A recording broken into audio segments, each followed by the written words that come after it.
पुण्यश्लोक अहिल्यादेवी होळकर सोलापूर विद्यापीठातील छत्रपती संभाजी महाराज अध्यासन केंद्राच्या उद्घाटन प्रसंगी आयोजित केलेल्या लोकव्याख्यानासाठी आज विद्यापीठात पोहोचलो।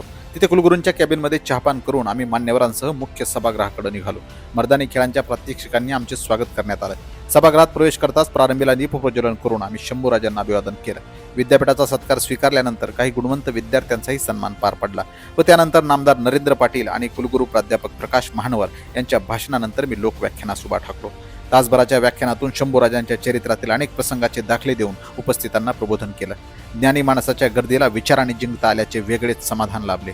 मी ज्या जिल्ह्यातून येतो त्याच जिल्ह्याच्या विद्यापीठात झालेल्या माझ्या प्रबोधन कारकिर्दीचा सन्मान माझे बळ वाढवणारा ठरला।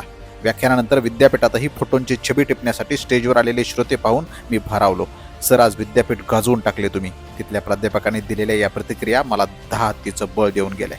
मला निमंत्रित केल्याबद्दल सोलापूर विद्यापीठाचे मनापासून आभार।